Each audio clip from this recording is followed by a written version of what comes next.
Welcome to the Italian Wine Podcast. This episode is brought to you by Vinitaly International Academy, announcing the 24th of our Italian Wine Ambassador courses to be held in London, Austria, and Hong Kong from the 27th to the 29th of July. Are you up for the challenge of this demanding course? Do you want to be the next Italian Wine Ambassador? Learn more and apply now at vinitalyinternational.com.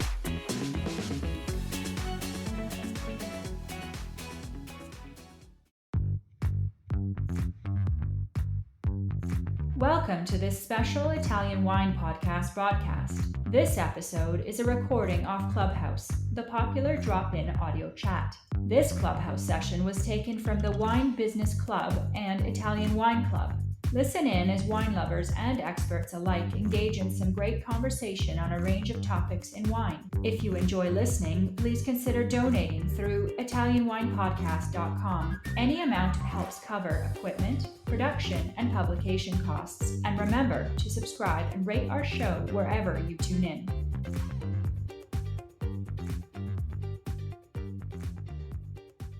Hello, everybody. My name is Stevie Kim. Welcome to Italian Wine Club on Clubhouse. I'm just back from Peru, and I saw some of our VIA community members there, so it was really, really nice to see them again. I don't see Mark, though. He's supposed to be the host tonight. Yeah, you're supposed to. I don't know. There's a bug going on right now with Clubhouse. You just have to refresh the page, and he's actually here. Oh, he's there. here. Okay, excellent. Yes. Oh, Mhm. okay. I see the party hat. Okay, so welcome, everybody. We're going to get started. As you know, the Ambassador's Corner is where a member from the Vinitaly International Academy gets to choose their favorite wine producer, and they do kind of this, deep dive fireside chat with the producer of their choice. And it's been quite a popular show. We've started, I believe, way back. Our first episode was with Cynthia and Alberto Tasca, way back in July. So it's been about 7 months now, and we are currently at what episode is this, Laika? Okay, so this is the 41st episode right now. Oh my goodness! 41. Yeah. So we've been going straight, more or less. Forging ahead for 41 weeks now. That sounds about right. We had just a short break during the Vinitaly marathon period, but otherwise we've been doing it every single week, and that's also thanks to our Clubhouse manager, Laika. So thank you. Great job, Laika, for doing that. You see also Joy with the icon. She's dancing on top of our table at the office. That's Joy. That's our Italian wine producer. So, as you know, we get to replay this on Italian Wine Podcast. So to start the show now, today the Mod Squad is Mr. Michael Markarian. Ciao, Michael. Ciao, Stevie. Ciao, Stevie. Great to be with you. Oh, my goodness. You know, Michael, I feel like you're a spy or something because I was just Googling you. And I don't know if you want, we can, we can edit this part of the from the podcast, but are you the same Michael Markarian from the Humane Society? Yes, I am. That was my career in nonprofit work and doing animal welfare before I entered restaurants and wine industry. Oh, okay. So that is you. I was like, that Yeah. looks awfully like him, and he has the same name. I said, this is very odd, but it says nothing about that in any of the bio that I have of you. So Michael, of course, he was part of our flagship Vinitaly International Academy edition 2022. We just met recently, and he passed the exam. Congratulations. Thank you. It was a great course and great experience. Really learned a lot. There you go. Did you hear that, Laika? That little cheering thing? Yeah, unfortunately, it's there. Okay. What do you mean? I'm doing my special effects today. Okay, so he passed the exam. He's currently a som and the beverage director for some restaurants in Washington. Which restaurants in particular? So it's 3 French bistros in Washington, D.C. and Northern Virginia. They're called Chez Billy Sud, Café Colline, and Parc de Ville. Oh, is it owned by the same group? It's the same restaurant group, same executive chef, same ownership, and I do the beverage program for all three. And one really, really good question for you now is, I don't want to put you on the spot, but have you got any Italian wines? I do have a few Italian wines, even though it's a French concept. I love Italian wines, and I bring some Italian wines into the restaurant. They're very food friendly, great for our guests, and great with the cuisine. Okay, excellent. Listen, Michael, so I know you lived in Italy for some time. What were you doing in Italy? Well, my wife and I were fortunate to just live in the Chianti area near Siena for almost a year.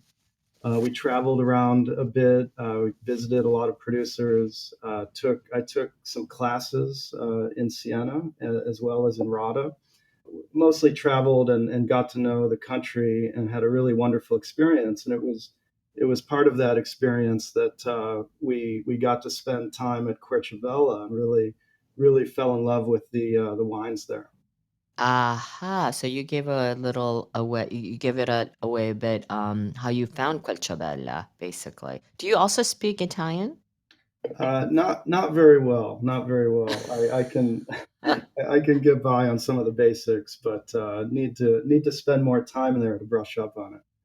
So were there other reasons why you've selected Querciabella, specifically Sebastiano Castiglioni, as your guest today on the call?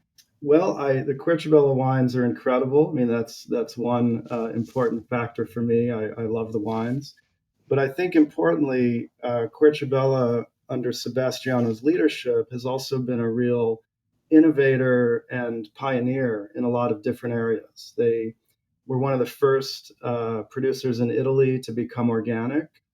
They released one of the first Super Tuscan white wines at a time I think that was before people were taking Italian white wines as seriously as red wines, and one of the first to be biodynamic. And they really pioneered plant-based biodynamics as opposed to using animal products in the treatments, which I think is really innovative. And secondly, as a sommelier, I'm really interested in food and wine pairing and how wine works at the table. And Sebastiano and I first met over a shared interest in plant-based cuisine and have had some really wonderful dinners together, pairing Quercibella wines with a really wide range of different cuisines, Japanese and Indian and others. And it really expanded my thinking on food and wine pairing and how to approach food and wine pairing, and thinking about something like the umami flavors like miso and mushroom, and how they match really well with something like an aged Sangiovese. And that has been really influential for me as someone who's looking at food and wine pairing in exciting and new ways. Oh my God, that sounds terribly interesting. I hope you guys will be able to talk some about that, the plant-based food pairing. I'm sure we will. I Okay. think that some people often Sorry, I got the assume. sniffles. I got a bit of a cold. Sorry.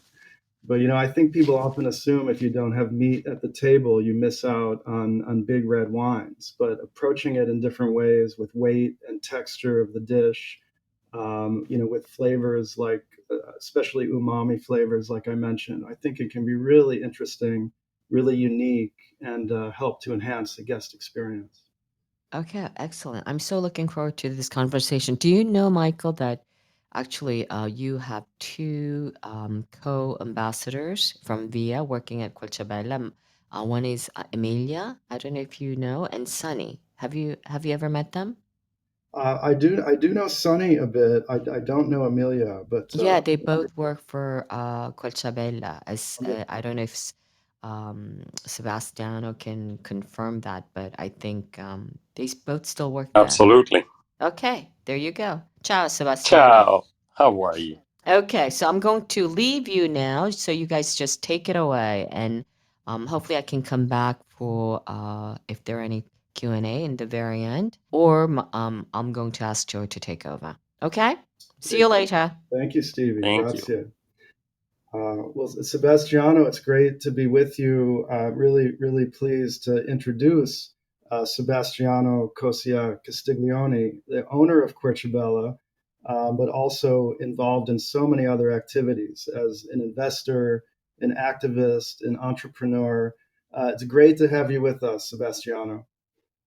Thank you so much, Mike, and thank you, Stevie, and Joy, as well for having me today. And to answer your question, Stevie, earlier question about what connected Mike and myself, apart from the great passion that we share for wine, the most important thing is that we share a passion for animals. We love to protect them. We want to remove them from the food chain and from any other activity where they're exploited or killed or tortured. And this is what brought us together in the beginning. Mike did great work with the Humane Society. I'm also active with several animal rights organizations and animal protection organizations like Sea Shepherd and many others. And so this is also the leading thought that brought me to take Quercibella in the direction it's taken over the years. And as Mike was mentioning, we certainly were pioneers in becoming organic in 1988, and then taking a biodynamic route in 2000. Although I was perplexed about the use of animal-based products, even if in microscopic amounts, in a biodynamic technique and procedures.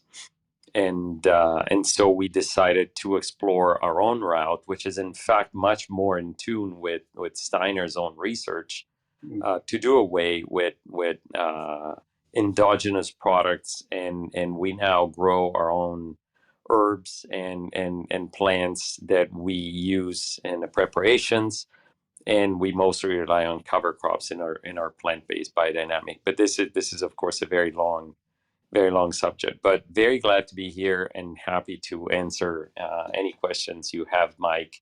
And thank you again for having me. Well, great. Well, thank you. Thanks for that introduction. I think we'll definitely. I'd like to ask more about some of those topics, but maybe first, Sebastiano, you could tell us a bit about Quercibella for people who may not be familiar with the wines or the brand. Absolutely. In a nutshell, Quercibella was the dream baby of my father, who was involved in completely different activities. He was an industrialist in Latin America, but he was a very passionate and knowledgeable wine connoisseur. So to give an idea, by the time I was 12, I had visited with him all the main domains in Bordeaux and Burgundy and tasted the wines.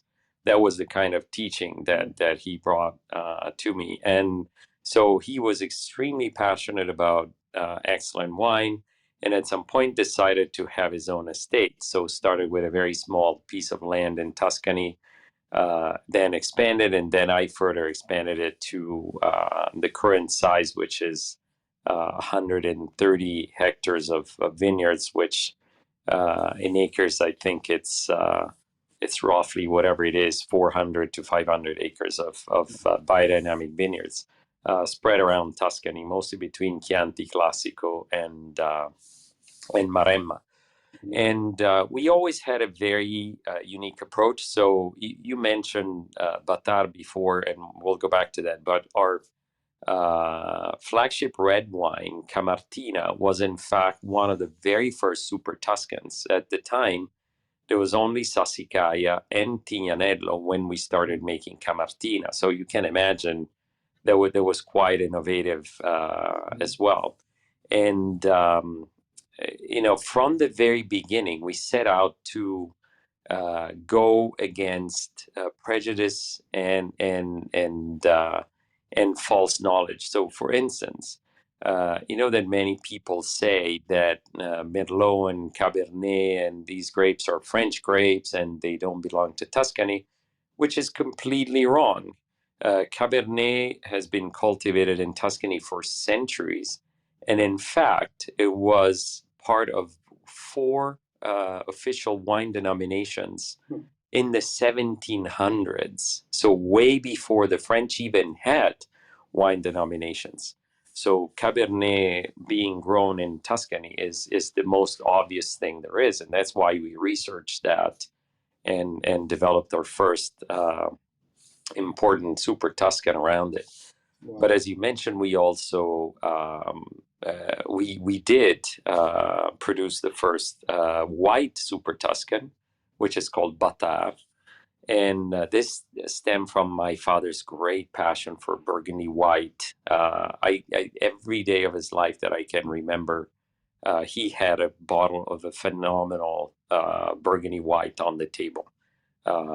From all the variations of Montrachet, including Montrachet itself, but all the various Bâtard Montrachet, Chassagne Montrachet, and so forth, to many others. And so he set out to produce a white in Tuscany from high altitude vineyards that was made in the style of Burgundy white. So fermented in barrels, by the way, phenomenal barrels that came from Burgundy for the purpose, and then treated like a true Burgundy wine. And in fact, you've tasted it a few times, but that is a wine that develops over the long term. And I've recently had a bottle of 1995, which is now at perfect maturity, and it's a phenomenal wine. Absolutely no sign of decadence. And this is, as you know, it's pretty outstanding for any Italian white. But we started with Camartina, our flagship red, in 1981, Bâtard in 1988. And then we've since always tried to challenge the status quo and do things in an innovative way. We're not afraid. We're not afraid of change and of being innovators. Well, that's great. That's a great origin. I want to go back to Bâtard a bit. That's one of my favorite wines. I think one of the greatest white wines, not just of Italy, but in the world. And I would like to hear how it's changed, since it was launched. How the name has changed, or the assemblage has changed, or your approach to making Bâtard has changed over the years. Absolutely. Just little history. So in 1988, first vintage, the wine was made of Pinot Blanc and Pinot Gris, and it was called Bâtard Pinot. Bâtard is an homage to the wines that my father adored, the Bâtard Montrachet, and it was a blend of the two Pinots. And then later on, Chardonnay was added as an ingredient, and the Pinot Gris was dropped. And the wine now for many years, and went through, it became only Bâtard. And then we italicized the word. So it used to be spelled the French way, Bâtard, with a circumflex on the second A. And now it's called Bâtard, Bâtar, which was a name chosen by Luigi Veronelli himself. Because the French challenged us, saying the word Bâtard was part of the French AOCs, and so we decided to drop the D and assume a different name. And so now, for a very long time, so since 1993, in fact, the wine has been a blend of Pinot Blanc and Chardonnay, 50-50, more or less, depending on the vintage. And it's been done in the same extremely careful way over the years. And again, it's a wine that really shows its strength at least 10 years after the vintage. Not that it's not enjoyable when it's fresh and right away, as you've tried yourself, I'm sure, but it's incredible how much more powerful and deep it is when it's had at least 10 years to developed after being released. Yeah, another thing that really influenced me in terms of thinking about how to serve wine is at some of our dinners, we've had Batar as the final wine after a number of reds. And, most people would serve a white wine first at a meal, but to end with Batar and its richness and depth and concentration, especially in aged Batar, I found really, really interesting. That's a fantastic point. And I routinely serve white wines after major reds at my dinners, and people are always surprised. And I'm sure we share the passion for Riesling, for instance, and Klosentun is my favorite. Trimbach's Klosentun is my favorite wine to show everyone what an amazing white wine can have in depth. And I do serve older vintages of Bata after reds. But one important thing, Mike, that I think we need to, and you're an ambassador, and I try to educate people in general as well. But I always try to tell people, don't ever assume that you have to finish one wine before you start the next. What is fun about wine tasting is having lots of wines in front of you and going back and forth until the end of the dinner. So don't ever hesitate to go back and taste the first wine and the second and the third during different moments of a meal. The old fashioned way of thinking there is one wine paired with one dish is so boring. I don't even want to think about it. Which brings me to what you were mentioning before. Wine pairing for the 21st century is a completely different game. The point is that beautiful flavors and aromas live together in harmony and create a fantastic experience. They don't have to be matched as if you wanted to mix them in a blender, because that doesn't make any sense. What is fantastic is the sequence of sensations that you experience, and how you enjoy different wines and different flavors and how they all play together.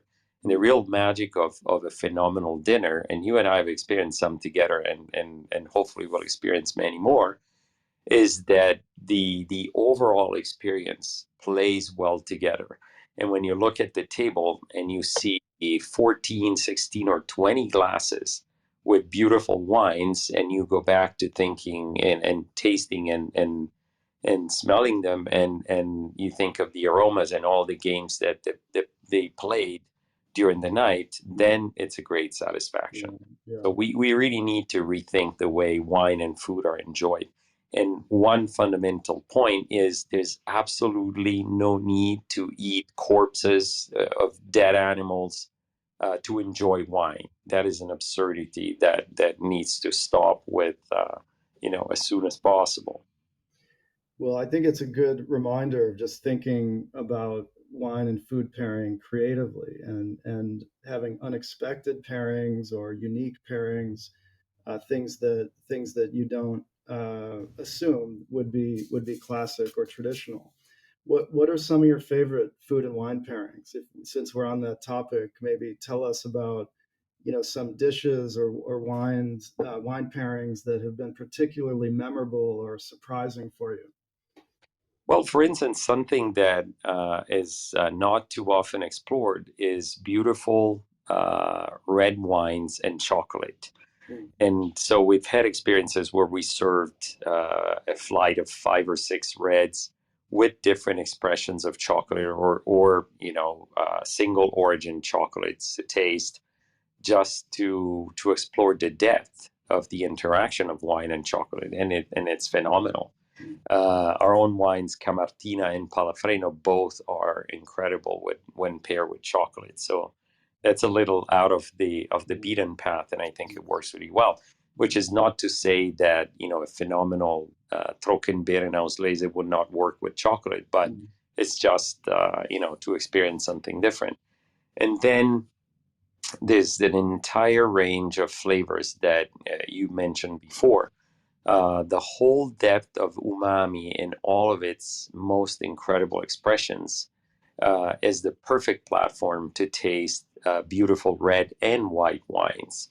And I'm particularly a fan of Asian cuisine in general, I'm a big fan of Chinese cuisine.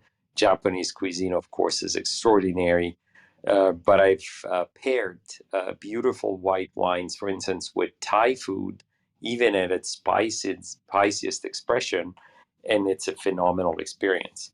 So I think that the explorations can be infinite, and pairings, especially for you and me as lifetime vegans, can be extremely rewarding when we explore the little nuances of all the vegetables. And just think of root vegetables and how deep they can go, and think of pumpkin and everything that's roasted, and then also fresh vegetables. I'm a big fan of salads where you limit the acidic side, limit the vinegar side, and for instance, serve a dressing based on tofu, which is phenomenal. Tofu and soy sauce blended as a dressing for a beautiful fresh salad lends itself to perfection to pairing with both white and red wines of substance. Well, that sounds wonderful, and it's lunchtime here in the United States, so the food discussion is gonna make us hungry. But it sounds great. I love Thai food, one of my favorites as well. Um, Going back to some of the winemaking, I'd love to hear about some of the practices at Quercibella, both in the vineyard and in the wine cellar, that you think are really critical to achieving a house style. You have a diverse line of wines, I mean, from Batar to Mongrana to Camertina to Terpino. But what kind of practices are you using to create that diverse line of wines? Well, that's an excellent question. I would say that the all of our wines have a very clear style in common. And I'm going to be as provocative and as and extreme as I always am. Okay, so our wines are very well crafted and clean. Our wines will not ever have defects, because those are not acceptable and they're not justifiable. So reduction or other defects or volatile compounds are the result of improper winemaking. They're not a quality. And let me open a small parenthesis here, because this needs to be mentioned in every place possible. I cringe when I hear and read again and again and again of people making wines saying they're sulfite free for different reasons. The first one is sulfites are a byproduct of alcoholic fermentation. So imagine nature figured out that when sugar turns into alcohol, the two byproducts are CO2 and sulfites. Now you can imagine if sulfites were not meant to be into wine, if nature would not have, made it part of the natural process of fermentation. So first thing, and then the second thing is research now confirms in a very clear way that what people blame, for their allergies or any other manifestations or headaches and so forth, when people blame sulfites, they're wrong. The cause is actually compounds called biogenic amines, which are similar to histamine. So, what triggers allergies. And guess what? Wines made without sulfites have a much higher chance of developing toxic quantities of biogenic amines. So I hope we can put the whole discussion of sulfite-free wine to rest forever and forget about it. But talking about the practices that make our wine special. So first of all, we are extremist on non-intervention, which means we don't add any substance during winemaking.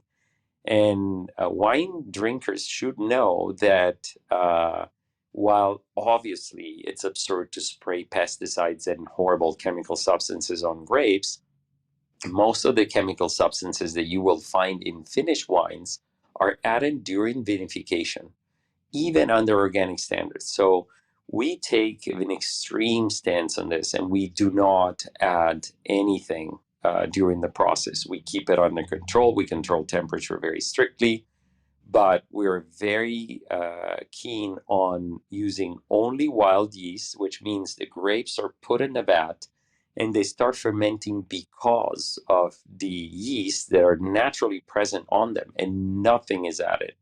The horrible trend of culture yeasts coming from France, imparting strawberry flavor or banana flavor to wine artificially is repulsive to me. And so if you want a wine that really tastes of and expresses the territory it comes from, obviously you don't want to have endogenous yeast coming cultivated in a lab on the other side of the planet to ferment your grapes. And by the way, if you have healthy and good grapes and plants, you will not need these cultured yeast. You will be very fine with your existing indigenous yeast.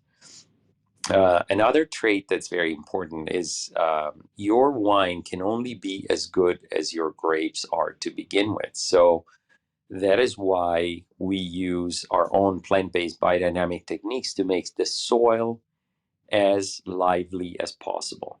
Let's go back to elementary school, knowledge of plants.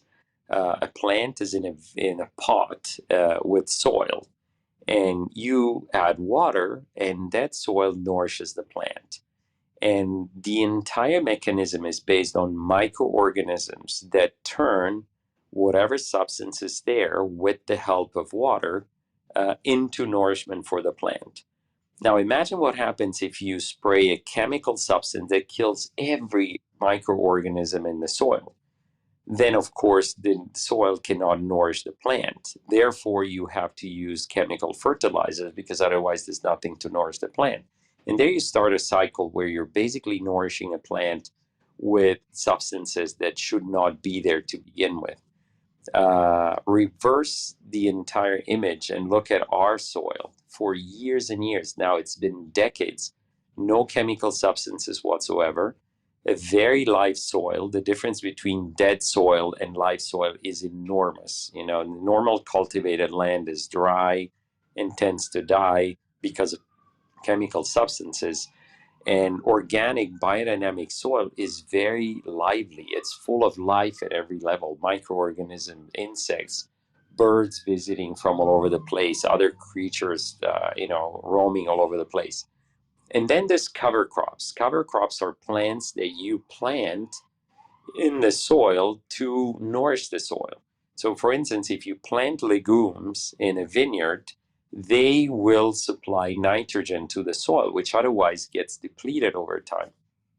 So, imagine our vineyards at Querchabella, and you can see the pictures in our website, full of plants. We plant up to 36 different kinds of plants between rows of vines to keep the soil alive and to nourish the soil back with the substances that the vines normally absorb.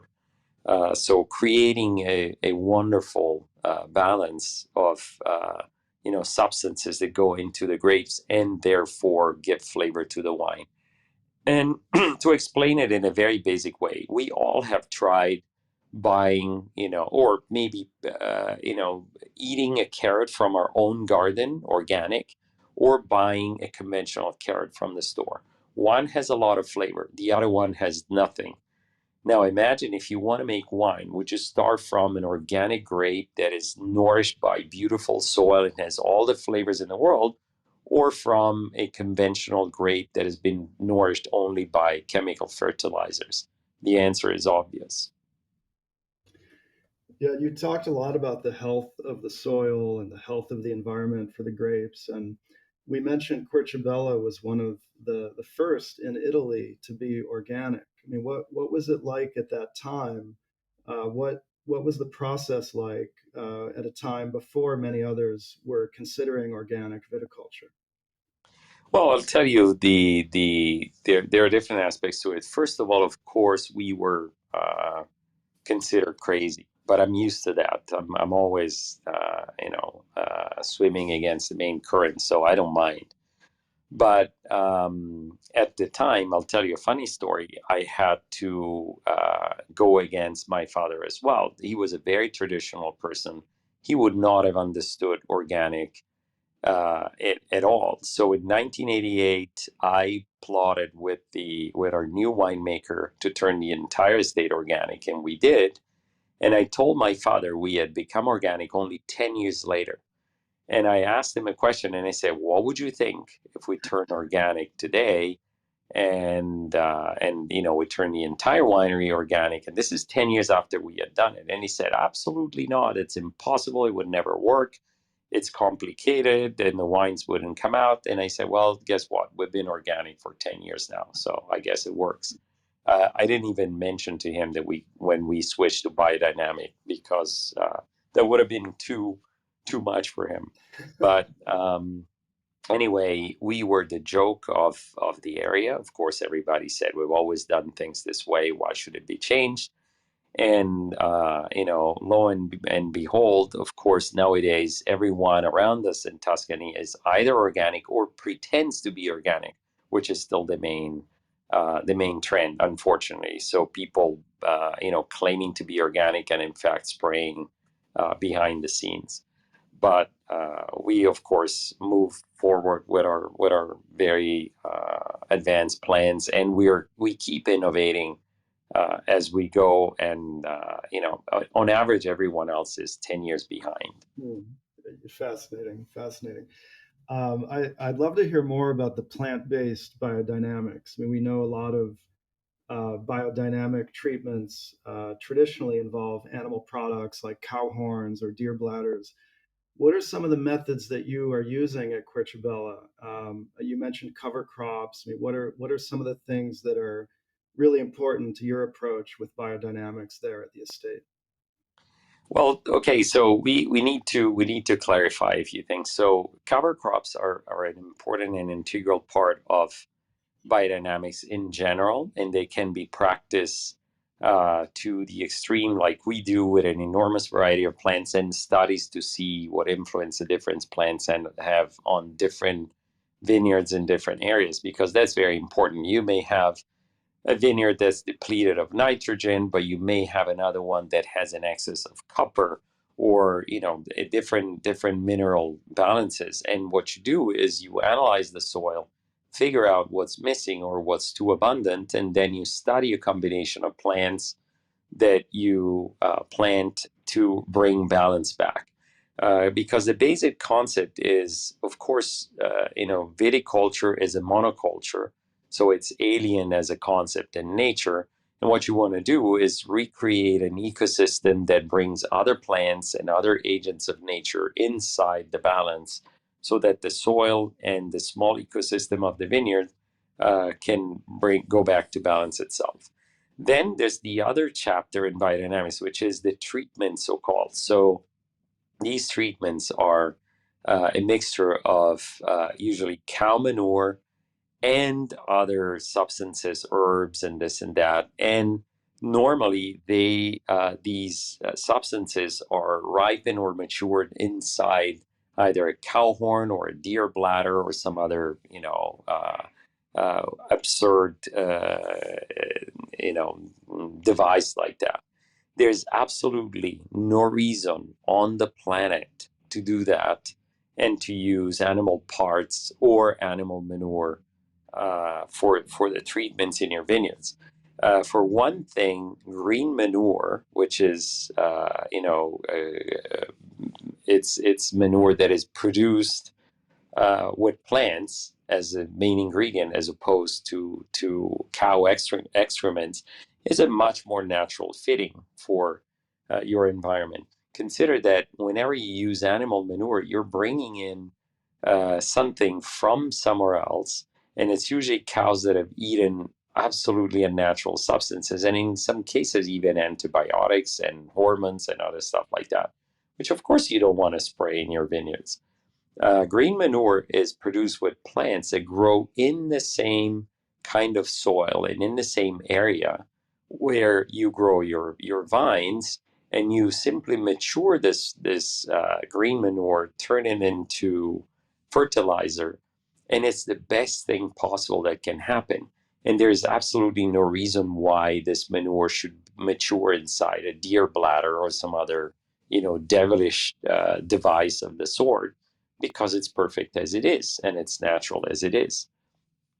So part of our strategy is to use cover crops as intensely and as scientifically as we can, and also preparation based on green manure that we create with plants that we cultivate ourselves. And last but not least, I want to mention, when people talk about biodynamics, they often think of the most esoteric practices that are based on positions of the planets and other pieces of information of that sort. Now, again, we went very deep in this, and in collaboration with scientists, so plant biologists and other, we studied the most fundamental and important factor, which is the gravitational interaction between the Earth, the Moon, and the Sun. As we all know, these are gigantic forces. These are the forces that move tides. They move entire oceans up and down. And scientists, biologists, plant biologists have discovered that these gravitational forces have a fundamental effect on the life of plants. So the reason why you plant at certain times of the day or during certain lunar phases is not esoteric astrology or stupidities or prejudices. It's because the movement of sap, the movement of liquids and nutrients inside the plants changes during the day with moon phases. So you can observe, as a plant biologist, the movement of liquid inside a plant drastically changing several times a day, depending on the gravitational interaction between the moon and the earth. So what scientists are still studying, there isn't a full formula or a full manual of how to apply it. But basically take the old tradition and farmers used to plant at certain times, used to harvest at certain times because they obtained different results. So based on tradition and based on contemporary studies, we're devising new ways to deal with planting and harvesting that take advantage of these phenomenal forces that are the gravitational forces, and we study that. So forget constellations and stupid references to astrology, which is of course absurd. But astronomy, physics, and plant biology and mathematics all together in data science are showing us a new way to approach agriculture that is in tune with nature as a whole. It makes a lot of sense when you put it in that context. When you think about how the gravitational pull impacts plant life and sap, I mean, it would certainly help determine when to do things like pruning in the vineyard and other activities like that. Absolutely, it certainly does, and you do see different results. I'll just tell you this: we have different universities in Tuscany coming to study our vineyards, and one of the things that surprises them is if you look at the different approach to planting a vineyard. Traditional way was to imagine this: completely take out the topsoil, rip the soil in depth, put the topsoil back, plant the vines, and then wait 4 to 5 years for the first harvest. And of course, that's because you're basically killing everything in your soil, destroying the topsoil that's taken centuries normally to settle and mature, and starting from scratch. Our way to plant vineyards is we do a 1 year of cover crops on bare soil with no vine in sight. And of course, we don't disturb the topsoil, but we plant as many plants we can to revitalize the soil as much as needed. And this is sometimes 1 year, sometimes 2 years of complete rest. Then we plant the vines, and in 2 years, on average, we get a plant that's the size of what you get in 5 years in conventional soil. And the universities are coming to study this, and it's really funny because when they have to date our plants and say how old they are, they always give them at least 3 years more of age because of how they developed. But imagine a plant that grows in a soil where it's happy and well nourished and balanced and can really express its best, and that's what you get. Yeah. So there's a lot of complexity in the processes, and absolutely zero superstition and prejudice and magic. Okay, so think of biodynamics as the application of modern scientific principles based on century-old or even thousand-year-old traditions in farming. Mm-hmm. Yeah, and I've had the privilege of seeing your vineyards in Ruffali, visiting the area. Such an area with such natural beauty, surrounded by forests. Can you talk about some of your efforts to protect biodiversity and wildlife in the area, and any of the conflicts that might arise, with wild animals, Chingale being so close to the vineyards? Well, the harsh reality is that you need to fence your vineyards to keep deer and wild boars out. Otherwise, they will eat all the grapes. They have great taste. They know when their grapes are ripe, and they will wipe out a vineyard in one night. So you have to fence for that. Our fences are studied so that they don't disturb any other aspect of the interaction with wildlife. So every other animal roams free, foxes, hares, and we have an enormous variety of birds, which, by the way, are the best at keeping insect populations at bay. And birds, of course, are super happy to live and interact with all the plants that grow between our vines because they find nourishment there. And this also brings me to the subject of bees. Bees, which are unfortunately in one of the species industrially exploited to produce honey. Those are not the bees that keep nature alive. It's a wild species of bees that you need to nourish and nurture. And that's what we do again with our cover crops. So we have a gigantic population of bees that live between the forests that surround our vineyards and all the plants that we supply them with in the vineyards throughout the year.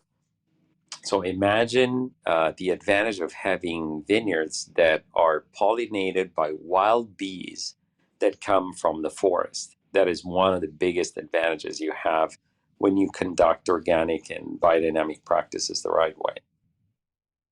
That's great. We talked about your Chianti estate in Greve, and you also have production in the Maremma in Tuscany. And one of my favorite wines from the Maremma, of course, is Mongrana. We pour the Mongrana red by the glass at our restaurant, and everyone loves it. It's delicious. And I know that you recently launched a new wine, Mongrana Bianco. It's new to me. I don't think I've seen it yet in my market here.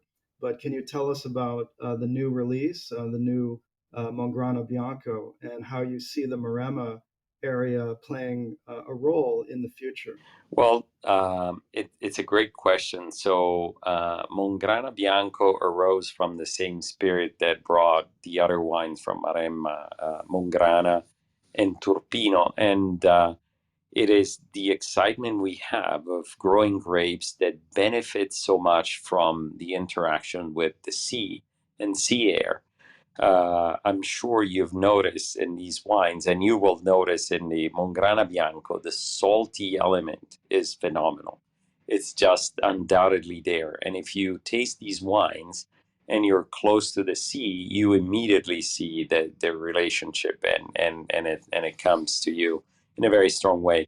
So, just as a reminder, our vineyards in Maremma are not directly on the coast.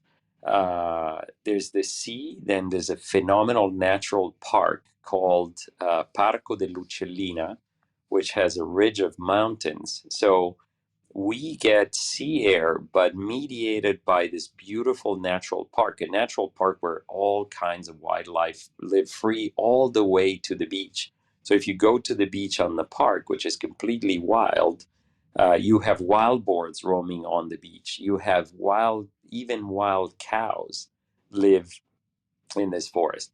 So imagine the sea air mediated by this beautiful park comes across these mountains and then lands on our vineyards and brings all sorts of flavors and aromas and substances that make the wines very exciting. So Mongrana Bianco is the expression, the white expression of this. So it's made with Vermentino, and it's live and crisp and salty and beautiful.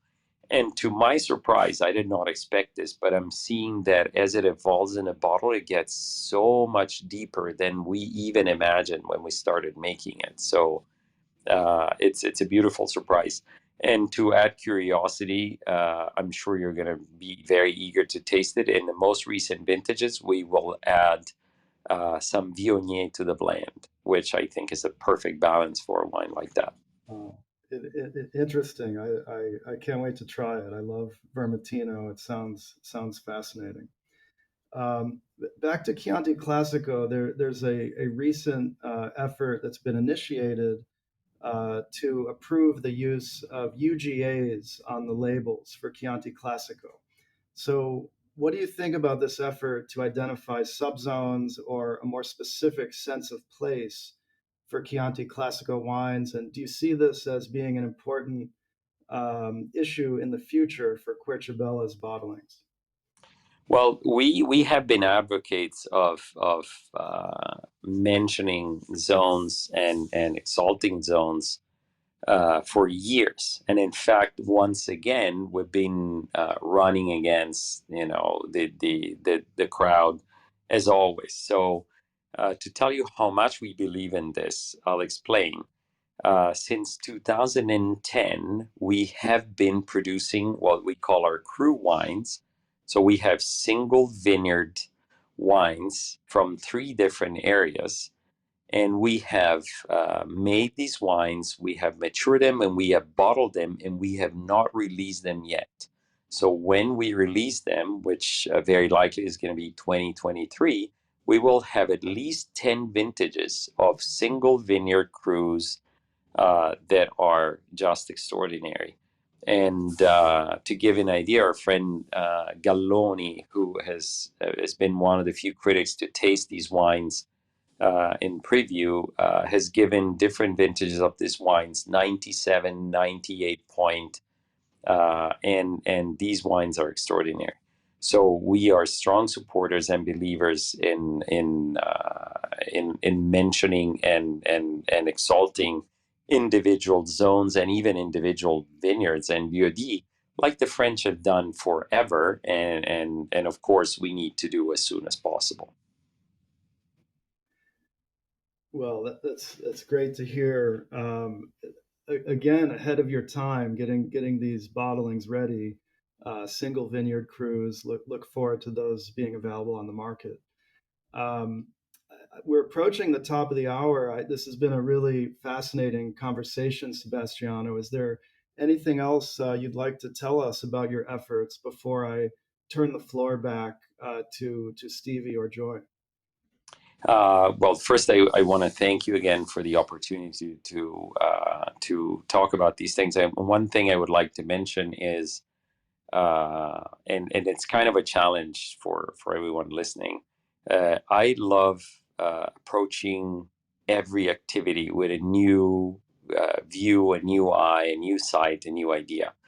And I think the most interesting approach to food and wine nowadays is leaving behind the exploitation of animals used as ingredients or as food, which doesn't make sense and it's an ecological disaster, and trying to figure out new ways and new approaches to a healthier, more harmonic way of tasting wine and food. And I think that's it's a challenge, but it's a fun challenge to rethink our traditional menus and ideas and see them all in new light, a light that is in harmony with the planet, with nature, and with our own health. Well, Sebastiano, thank you. It's always great to talk to you. I always learn so much listening to you. Thanks for the conversation about biodynamics and food and wine pairing and the environment and everything else. And great to be with you. And I will turn the floor back to our moderator, Stevie. Did you guys hear that? We did. You guys, Sebastiano, first of all, Michael, thank you so much for choosing Sebastiano. I had never listened to him before. It was absolutely, I was supposed to go away actually earlier, but I wanted to stay because your presentation of especially the biodynamic farming is mesmerizing and very Thank incredibly convincing. I would, Sebastiano, where do you live? Do you live stateside or in Normally in Italy? Switzerland, but I'm in the States very often. So I think we need to get you back, both of you, because I would love to have you at Wine to Wine. Michael, maybe you can moderate. We should definitely present this to a larger audience. I don't know if you know, we do a wine business forum every year towards November. We'll give you some details, and if you can come back live in person and present this to a larger audience, I think everyone would absolutely be floored Well, by thank you. I'd your be on. expertise Uh, it and would be just great. you're such a great presenter. Thank I was tongue tied basically. I was a little, I was doing multitasking in the beginning as well, but as I was listening to you, I said we need to get this dude back. Thank you so much for doing that. And Michael, great job. You are a great ambassador in choosing Sebastiano. I love everything that you have said, and I think it will be terribly interesting for not just our students and the VIA community, but everybody. So I hope you can really come back. I do have to close up the room because I have another thing to do at 7 o'clock. Laika, do you want to tell us our next Clubhouse And call? Stevie, hey, I'm Uh, sorry, Laika, to interrupt you, but I want to sure. thank you, and I will certainly be happy to join you. I have to jump off as well, so I want to say thank you to you and Mike and everyone who listened today. And unfortunately, I need to jump, but thank you so much. I will absolutely be in touch. Yeah, there's a dude just saying, Luke McDonald, hello from Tokyo, Japan. Amazing discussion. I agree. Detailed presentation. Very interesting. Learn about your wines. Thank you, Sebastiano. So Thank thank you you very very much. much. I think we can sign off. Laika, just quickly, who's coming up next?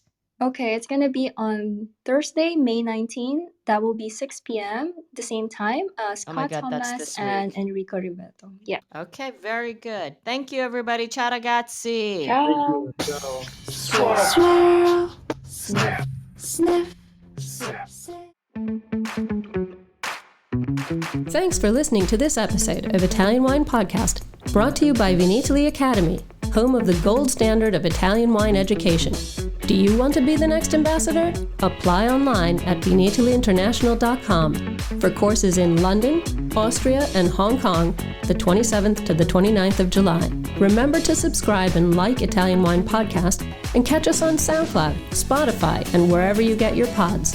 You can also find our entire back catalog of episodes at ItalianWinePodcast.com. Hi guys, I'm Joy Livingston and I am the producer of the Italian Wine Podcast. Thank you for listening. We are the only wine podcast that has been doing a daily show since the pandemic began. This is a labor of love and we are committed to bringing you free content every day. Of course, this takes time and effort, not to mention the cost of equipment, production, and editing. We would be grateful for your donations, suggestions, requests, and ideas. For more information on how to get in touch, go to ItalianWinePodcast.com.